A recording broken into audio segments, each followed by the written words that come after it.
Listo, chicos. Les decía que, bueno, vamos a seguir con la misma línea de servidores, que vamos a tocar un poco el tema de categorías de servidores, los entornos, fundamentos de bot, pipeline en la nube, orquestación, monitoreo y automatización de script.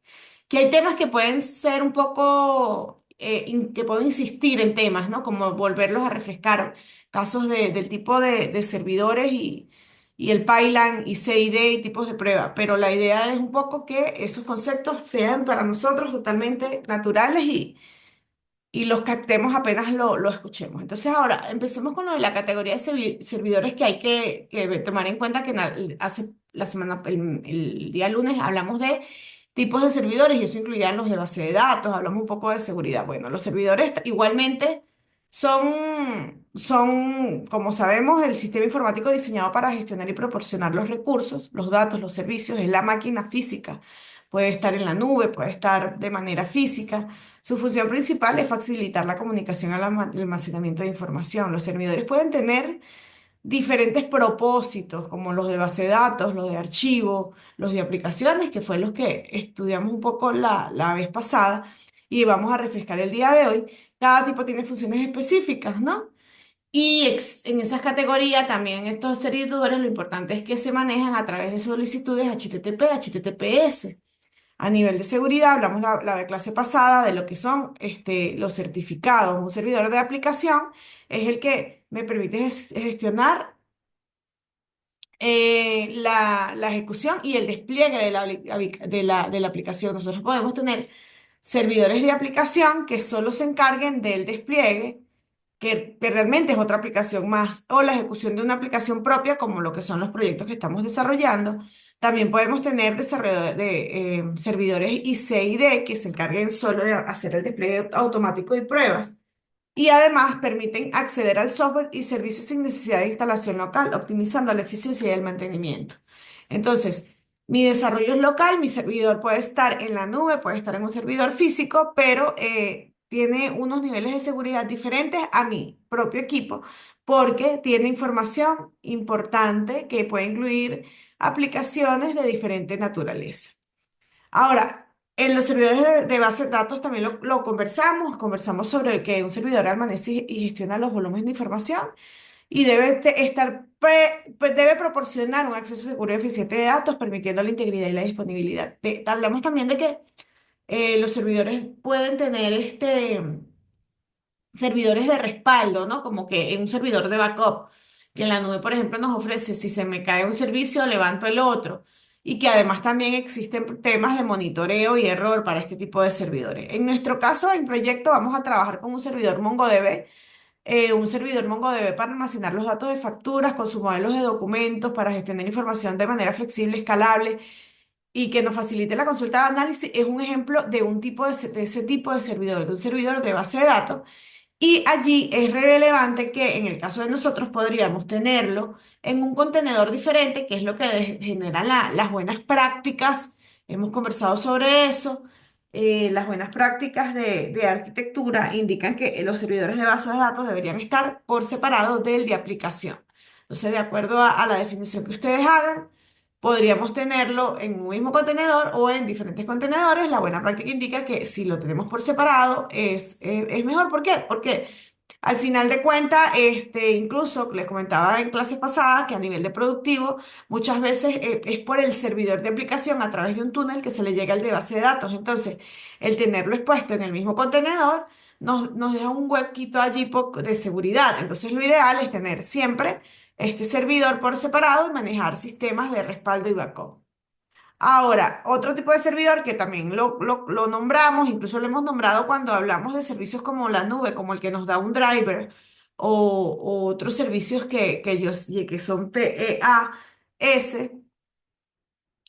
nos permiten, recordemos, ¿no? Que existen servicios que nos dan servicios, que nos dan infraestructura, tres tipos de servidores de la nube.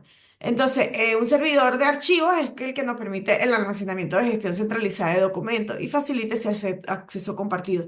También hay que acatar que a veces tenemos servidores de aplicación que nos facilitan archivos. Entonces, por ejemplo, un producto muy popular es un content manager. Ustedes pueden,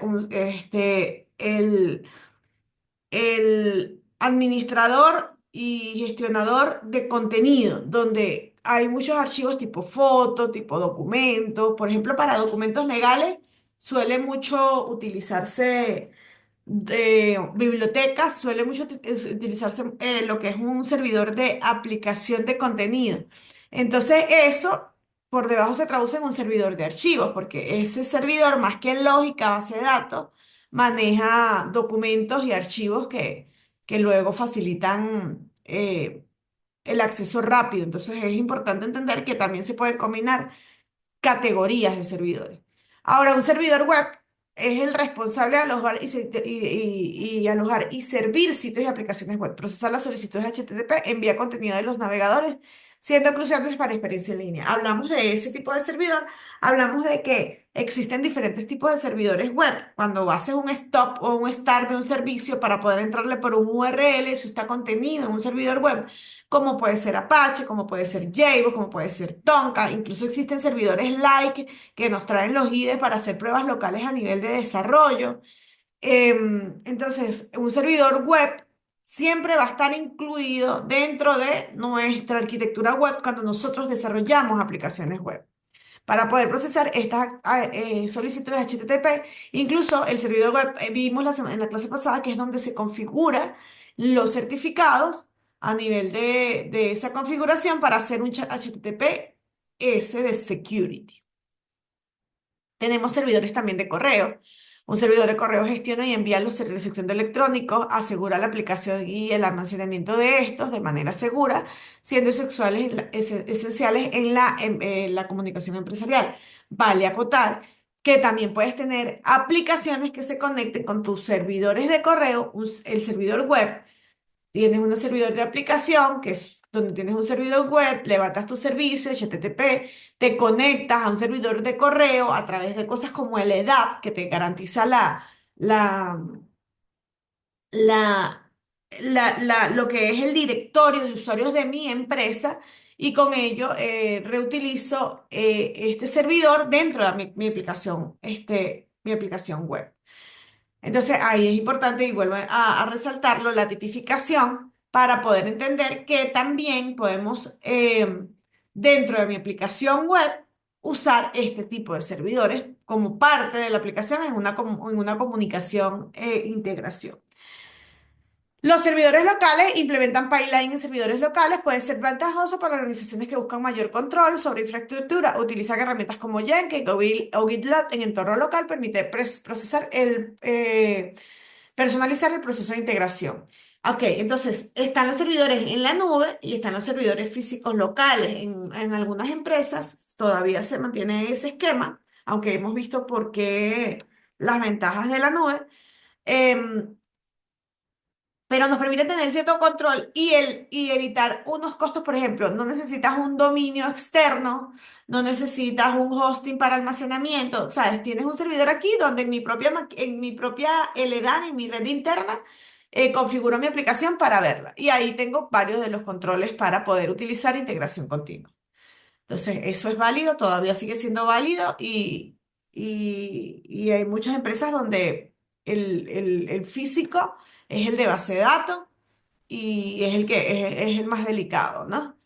Ahora, los servidores en la nube, también hemos hablado de ellos, hablamos de tres servicios en clases anteriores. Eso en la configuración en la configuración de pipeline en la nube permite una mayor escalabilidad y flexibilidad. Servicios como AWS, Azure, Google Cloud ofrecen soluciones integradas para gestionar pipeline, facilitar el despliegue y la monitorización de aplicaciones web, incluyendo las desarrolladas en StatMea o StatMea asterisco. Vale acotar que dentro de la nube tenemos cosas como que, por ejemplo, el Oracle. El Oracle ya nos da la garantía cuando ya viene preinstalada en la infraestructura, en mi nube, que nos da lo que tiene que ver con el soporte de la versión de Oracle, por ejemplo.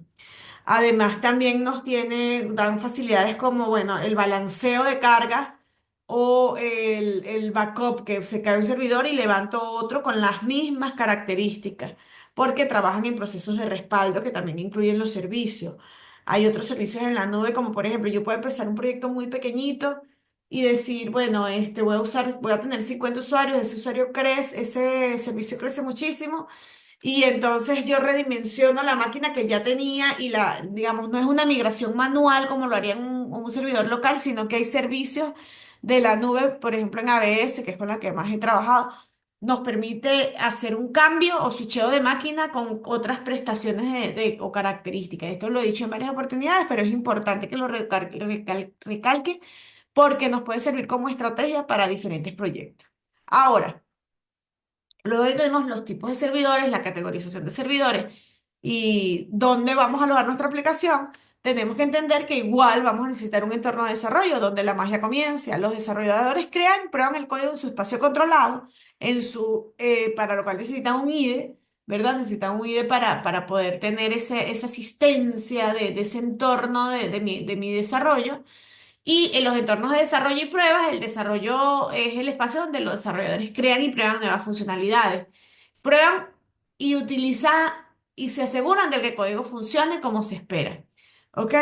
Porque aquí se hacen pruebas unitarias y a veces también tenemos en DistroID la configuración de cosas como Sonar para hacer pruebas caja negra, caja blanca, que nos permiten validar que nuestra integración continua reciba código de buen nivel. ¿Ok? Es un lugar donde se experimenta, se itera y rápidamente sobre las ideas iniciales, asegurando que todo funcione como se espere. Aquí, en mi espacio de desarrollo, yo creo mis ramas de pruebas de concepto. ¿Ok? Es un espacio que no llega al servidor de pruebas, que es el que se encarga de donde se despliega para asegurar que todo funcione de manera integrada, ni por supuesto, mucho menos a mi equipo, a mi entorno de producción, que es ese entorno real donde el software es accesible a esos usuarios para poder verificar esas pruebas de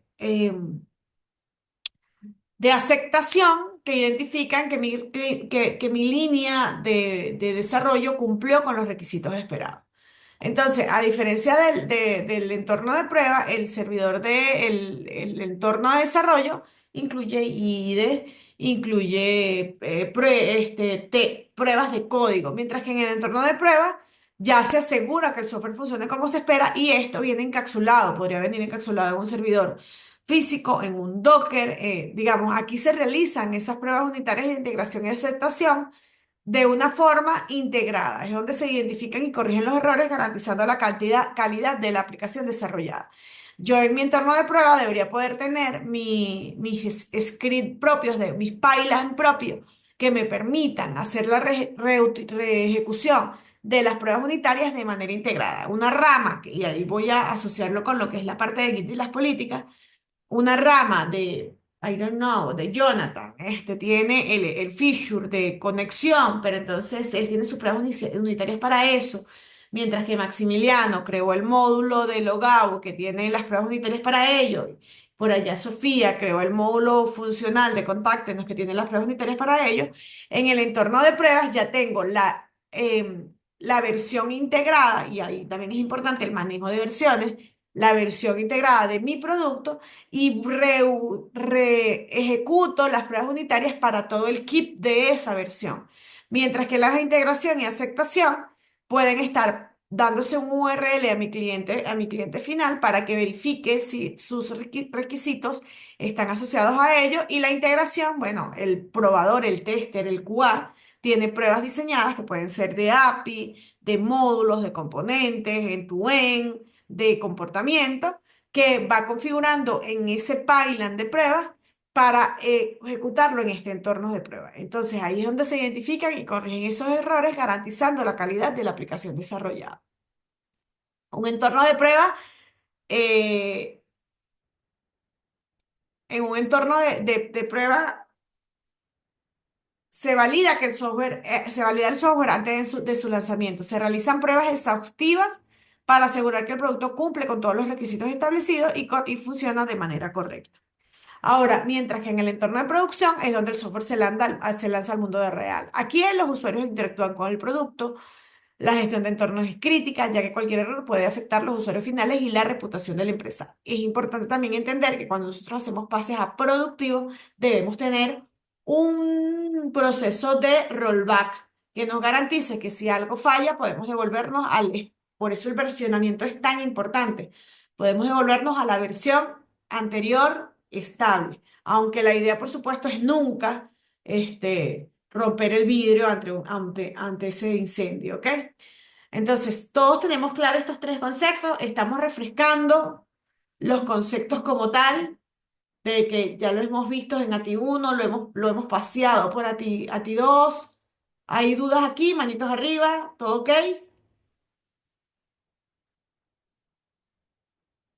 Nadie tiene dudas, todo ok. Todos estamos claros en los tres tipos de servidores. Estamos claros en los tipos de despliegues que vamos a tener y cómo vamos a reutilizar estos conceptos dentro de mi proyecto.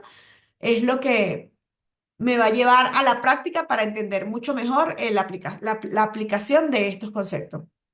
Bueno, sabemos que el ciclo de vida de un software abarca desde el desarrollo hasta el mantenimiento. Cada entorno tiene un papel específico en el ciclo y entenderlo es clave para el éxito del proyecto. La colaboración entre los equipos de desarrollo, prueba y producción es crucial.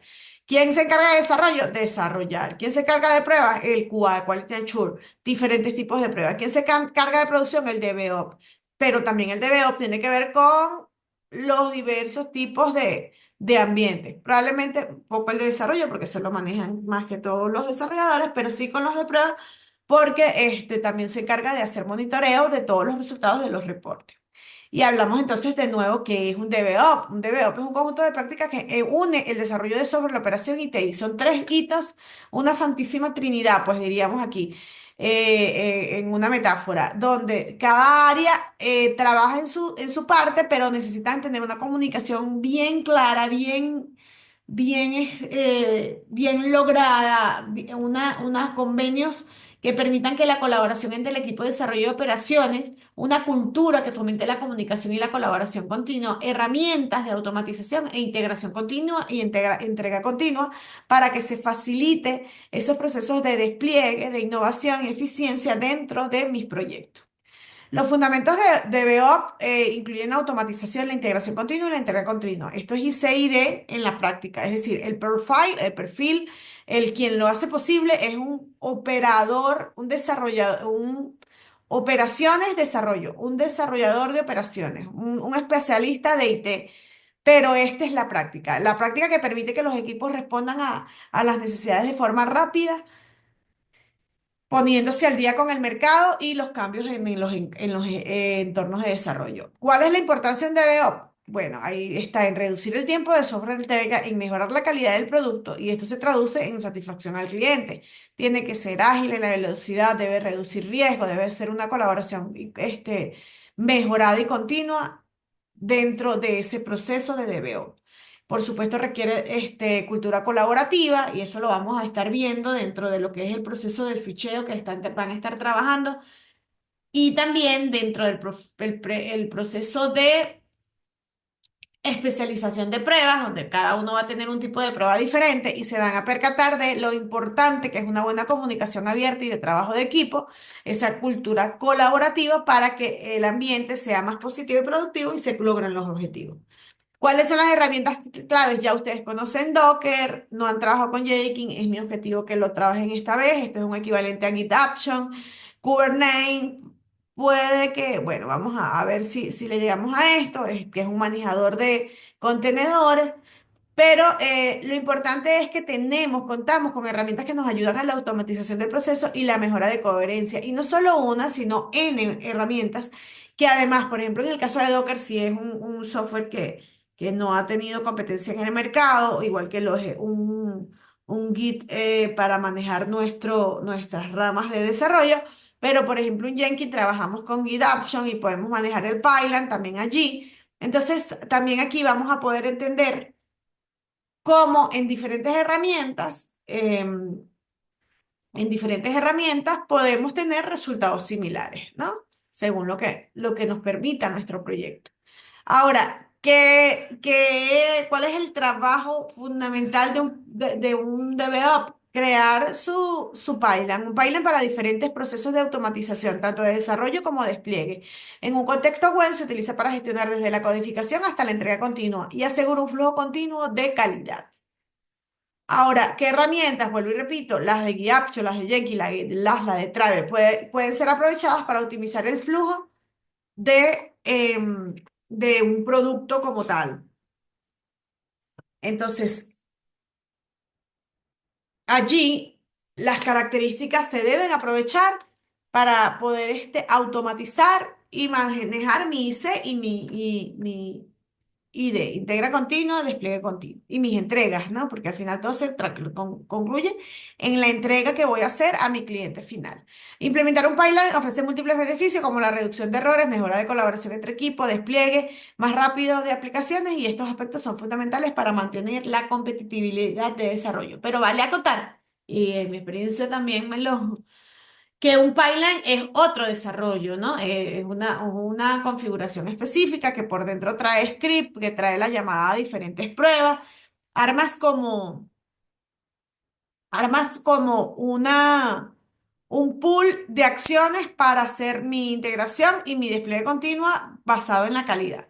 Pero por ser desarrollo, las pruebas también, una prueba puede haberse roto, así como se rompe una prueba unitaria cuando cambio el código de desarrollo, o un pipeline puede tener dependencias que me dieron conflicto, o un pipeline puede tener temas de configuración. Esos son errores o problemas que se pueden tener al armar un pipeline. Pero lo relevante es que la experiencia nos permita evitar ese tipo de fallas y allí, cuando levantemos la bandera, en caso de que existan, evaluar primero siempre, empezar por la revisión de mi pipeline antes de lanzar un bug hacia el equipo de desarrollo para poder filtrar cualquier alarma que realmente no resulta en un bug o en una incidencia dentro de mi producto. Los ejemplos de Python, bueno, ahora consideremos un ejemplo práctico de Python en un servidor utilizando Jenkins, que es mi objetivo dentro de la asignatura ATI2. Y vuelvo y repito, todavía estamos según cómo avancemos en el producto, lo ideal, esta es una de las que más se usa en el mercado, es la que yo he utilizado en los últimos proyectos.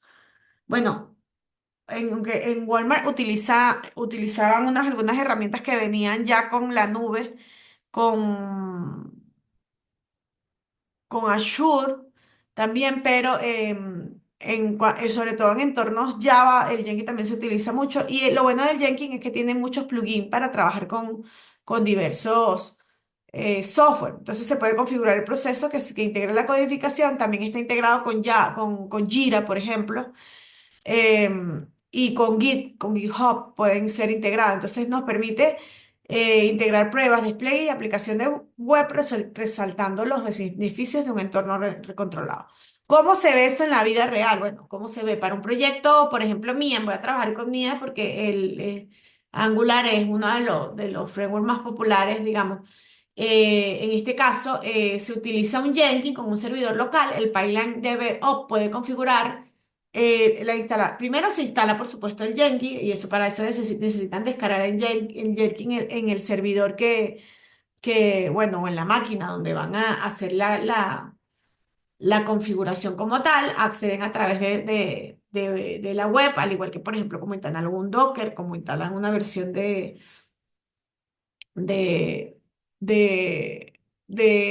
pues, de Jira o de Confluent, digamos, es un sitio donde pueden hacerse la descarga.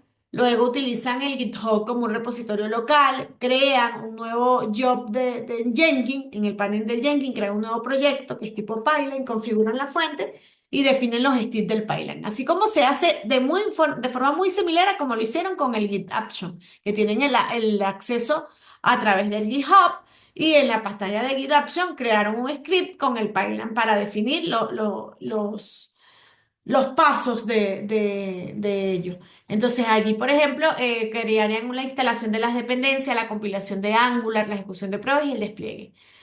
Instalan un gestor de procesos como Nopo, en el caso del Kitman, y hacen la ejecución del pipeline en Jenkins clonan un repositorio, instalan dependencias y aseguran que su aplicación MEA se desarrolle y se pruebe. Entonces aquí tienen los pasos para clonar el repositorio, para instalar la dependencia, para construir la aplicación en Angular y luego ejecutar las pruebas como tal.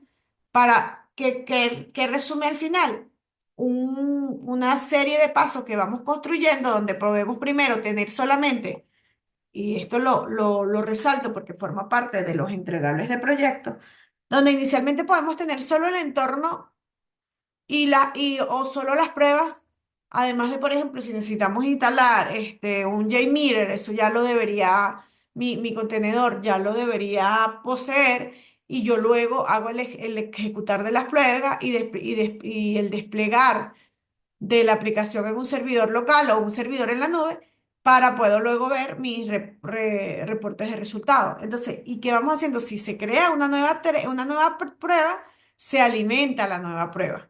Entonces, siempre esto va evolucionando según va evolucionando mi producto.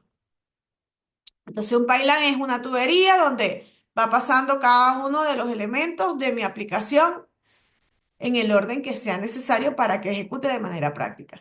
Un ejemplo de pipeline en la nube, veamos un ejemplo práctico. Un pipeline en la nube utiliza ABS. Este pipeline incluye pasos para construir y probar y desplegar una aplicación MEAN, demostrando cómo se puede automatizar el flujo de trabajo de manera efectiva. Es decir, lo que ustedes hicieron en los laboratorios 5.1, 2.3, 4, que a mano tienen que hacer la instalación de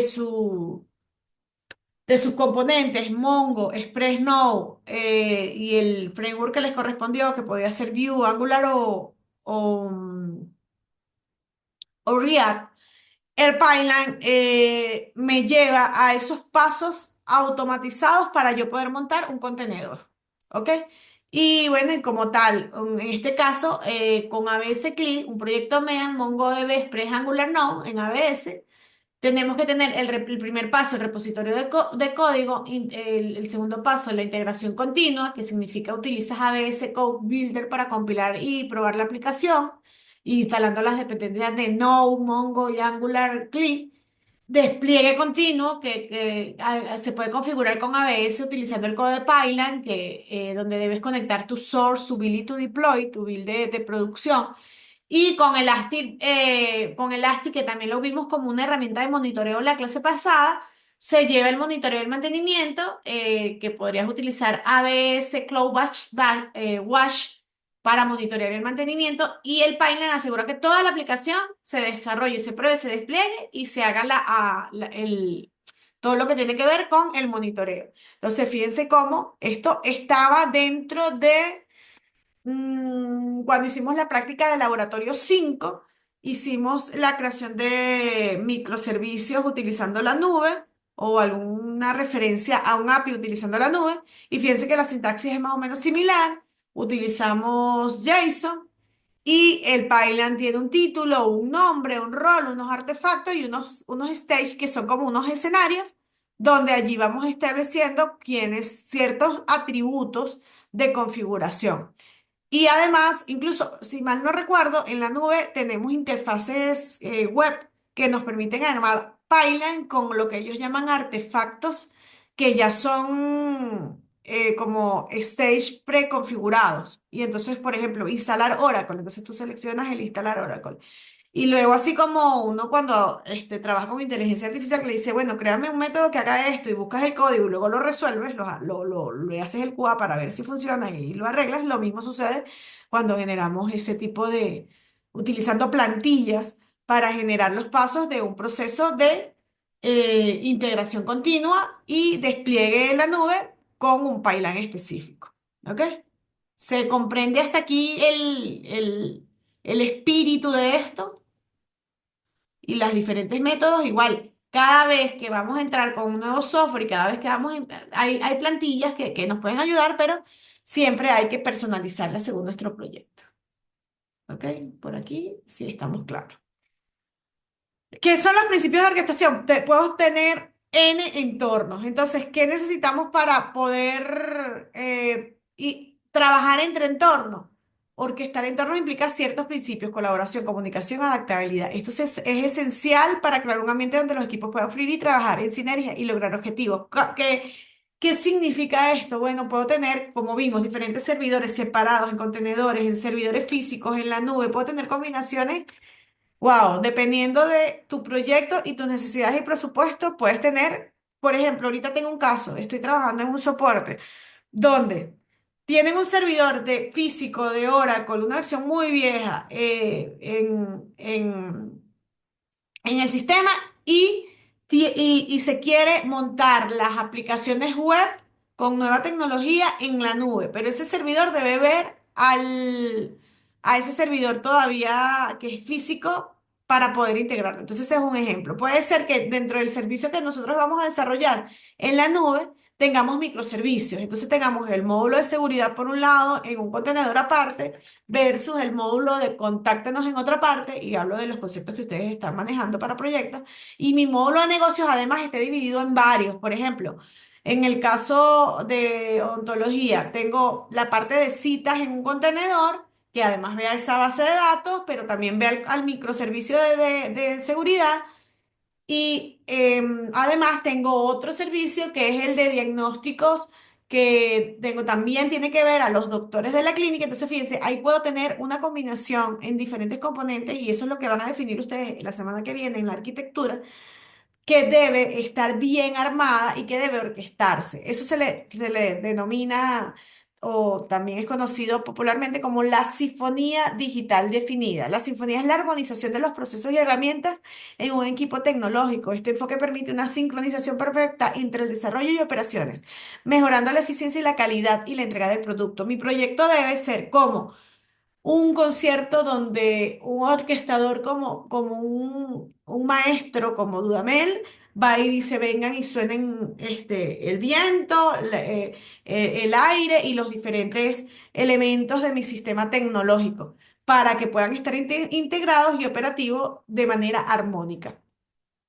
¿Qué herramientas son importantes para ello? Existen herramientas para eso para manejar contenedores y automatización de monitoreo. Es decir, podemos tener varios contenedores. En este caso, una de las más populares es Kubernetes, dentro de las que maneja, es un contenedor de contenedores, ¿ok?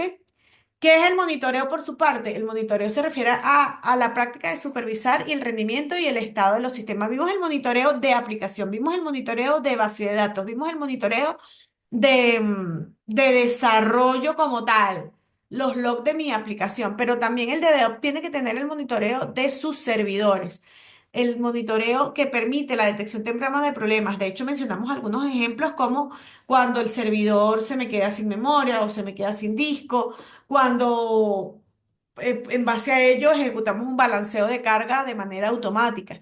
Entonces, el monitoreo es un componente clave dentro de la filosofía de BO para mejorar la eficiencia. El monitoreo y el mantenimiento, una vez desplegado, es crucial porque al final de cuentas, y lo que decía, se puede romper también lo que es nuestros componentes de DevOps, nuestro pipeline, nuestras pruebas. Entonces, hacerle el monitoreo para asegurarnos de que todo está saludable y funcional a lo largo del tiempo es importantísimo para poder entonces dar reportes fidedignos de lo que es del estado de salud de mi aplicativo. ¿Cuál es la importancia del monitoreo? Puede identificar anomalías, cuellos de botellas, de rendimiento. Sin un monitoreo efectivo, las pruebas pueden pasar desapercibidas, lo que al final lleva la inactividad.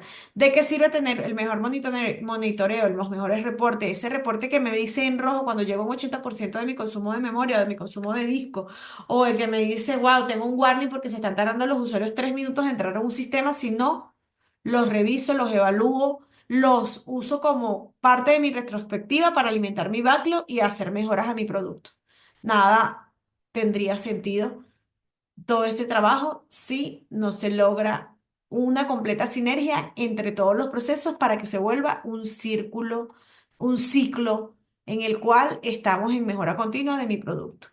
Como les decía, entre las herramientas de monitoreo tenemos Prometheus, Grafana, Datadog, esto los mencionamos en la clase pasada, donde nos permite visualizar datos y alertas. Algunos de ellos tienen que ser procesados. Incluso vale acotar que para el monitoreo de aplicaciones como APM, se centra en el rendimiento y la disponibilidad de aplicaciones a nivel de como New o App Dynamic.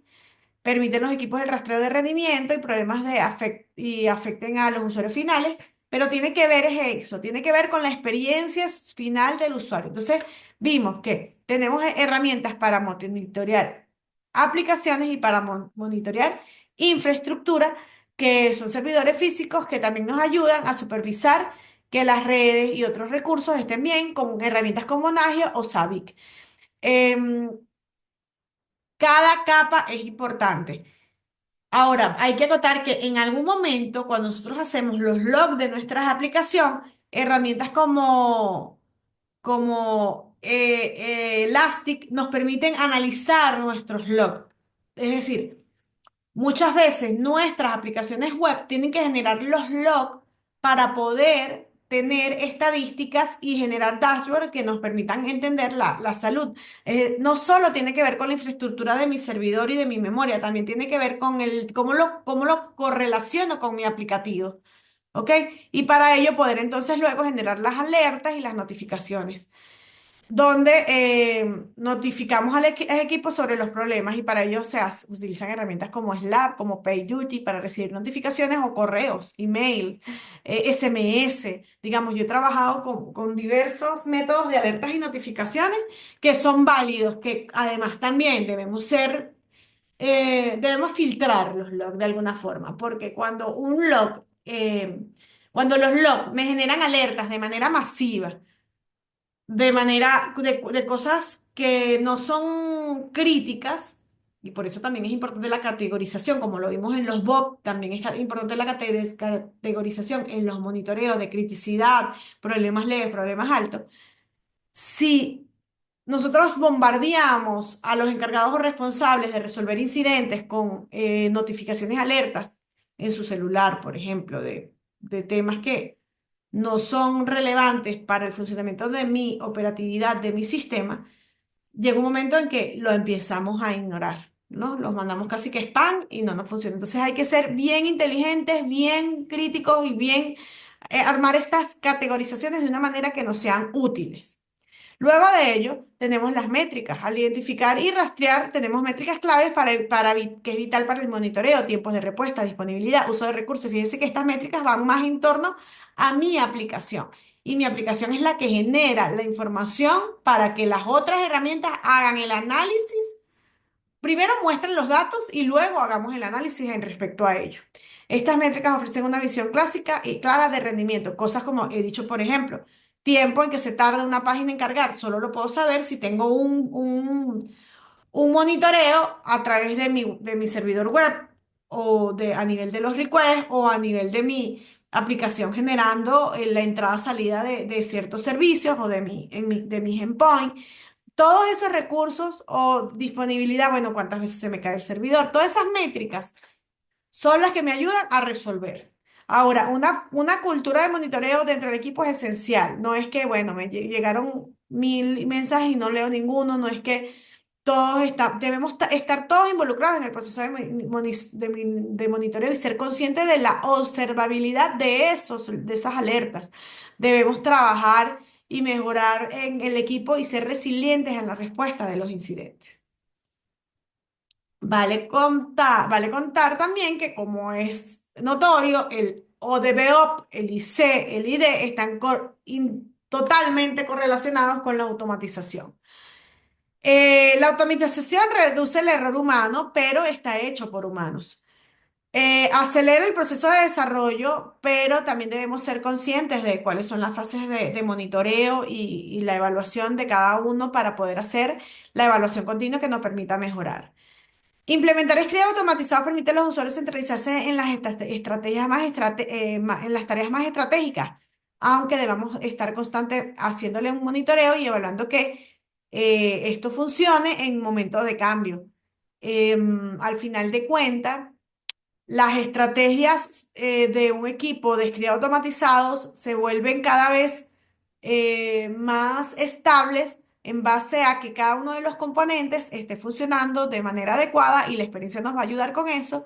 Y la estabilidad de cada script, por ejemplo, en las pruebas de regresión, cuando no hay una ruptura por algún nuevo código, nos da un valor maravilloso. Eso nos va a ayudar a mejorar la productividad y la calidad del software. Entonces, componentes, entre más crece mi aplicación, más estable tengo cada uno de los elementos de ese rompecabezas y valido la integración de forma continua, la automatización es una herramienta que nos va a ayudar a tener una velocidad importante dentro de mis procesos, de mi desarrollo de software y mi productividad.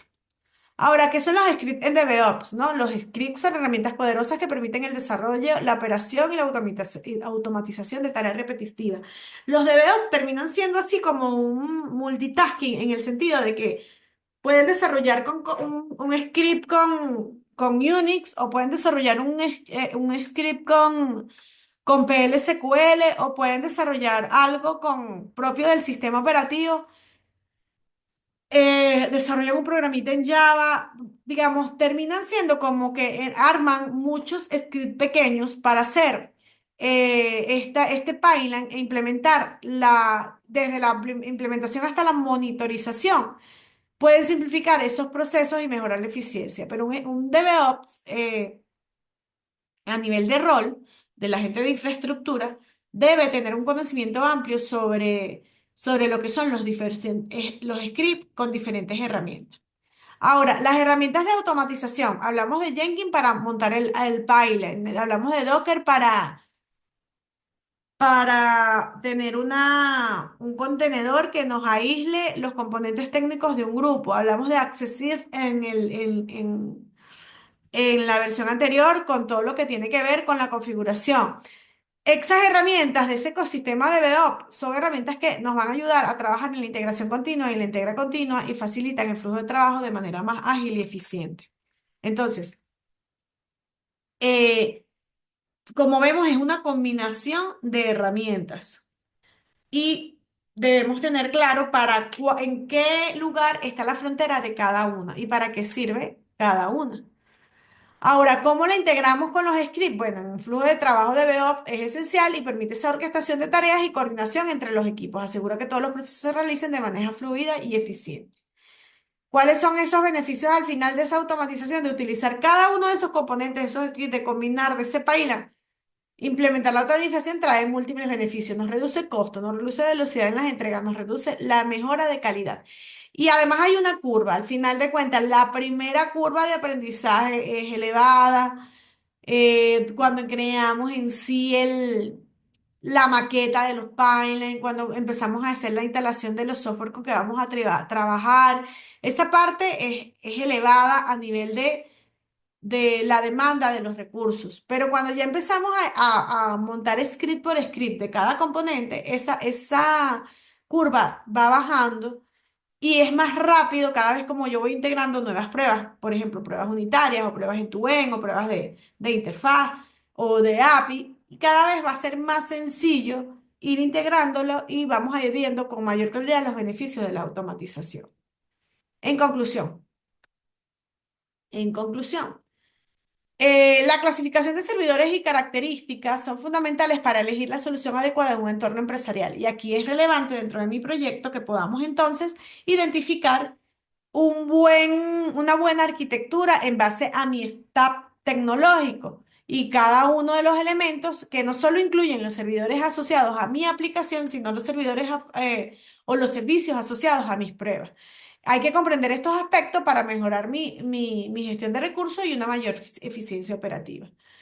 Hay que entender los entornos de desarrollo de pruebas y producción. Entender que cada uno tiene un objetivo diferente y eso va a lograr el éxito del software. Cada uno tiene su importancia, contribuye al resultado final y desmitificar estos entornos, podemos trabajar de manera eficiente y creativa en nuestro proyecto. Y a eso nos referimos. Tenemos que tener claridad en dónde empieza la responsabilidad de uno y dónde termina la responsabilidad del otro. Son ambientes que deben tener independencia, pero que a su vez deben estar de alguna forma en una cadena de producción, de desarrollo de software que nos lleve a un entorno de producción donde el nivel de calidad cumpla los estándares mínimos deseados. El DevOps es más que una metodología, es una filosofía, es un profile, es un perfil. Se buscan personas que tengan experiencia en Script, en Pipeline, en herramientas de transformación. Un DevOps es como un investigador privado, siempre está monitoreando, monitoreando servidores, pero la filosofía como tal de desarrollo, de operaciones y desarrollo, es la integración entre tres áreas, las de QA, las de tecnología y las de desarrollo. Y ellas permiten la transformación digital. Nos permite, si nosotros adoptamos esos principios y pensamos en mejoras continuas, en mejoras eficientes, en mejoras, en aumentar la calidad, hay que prepararse para el futuro, que ya es el presente del desarrollo de software y cómo cada uno de los componentes integran una cadena de desarrollo que nos garantiza la calidad del producto y ya no solo estamos pensando de forma aislada en mi desarrollo, sino en cómo lo voy a integrar a una herramienta, cómo voy a hacer mi prueba unitaria para esa herramienta, cómo trabajo con TDD para iniciar desde la prueba unitaria, cómo voy a entregar mi producto a través de un contenedor a un equipo de calidad, cómo voy a entregar o exponer ese producto luego de pasar por esa fase y todos los tipos de prueba, cómo voy a crear contenedores para esos tipos de prueba y cómo llega a producción un producto de calidad para y antes pasa por esas pruebas de aceptación, como yo caso las pruebas con los requisitos o con los escenarios de producción reales y todo eso forma parte de esa filosofía de BO. Dominar el monitoreo del universo de DevOps es un viaje continuo. Al adoptar las herramientas adecuadas y seguir las mejores prácticas, no solo mejora el rendimiento, sino que fortalece la colaboración, donde la automatización y los clics son esenciales. El monitoreo, como vimos, se refiere no solo al monitoreo de servidores para los servicios, sino también al monitoreo de mi aplicación. También está casado con lo que es la generación de métricas y la resolución y el trabajo continuo que se une muy bien a lo que son las metodologías ágiles como Scrum porque nos lleva a la retrospectiva, alimentación de mi backlog para mejorar cada vez mi producto. ¿Ok? ¿Dudas hasta aquí, chicos? ¿Inquietudes sobre estos conceptos? Reforzando un poco lo que ya hemos estado trabajando. Estamos listos para entonces nuestro reto, que como dijimos, no voy a decir gracias porque todavía nos quedan 15 minutos. Esta vez la clase estuvo medida porque no tuvimos el daily, hicimos el daily. Vamos entonces a enumerar cuatro ejemplos prácticos que relacionen cada ejemplo por los conceptos vistos sobre DBO, mostrando cómo se aplicará en el contexto real de desarrollo. Por ejemplo, IC, pruebas y pruebas, DC, monitoreo, mis ambientes. Ahí lo que quisiera es que me dijeran entendiendo estos conceptos, refrescándolos, formalizándolos, fortaleciéndolos cuál concepto aplica para el proyecto y cómo ustedes lo implementarían. Vamos a escucharnos y cerro la grabación con esta parte práctica.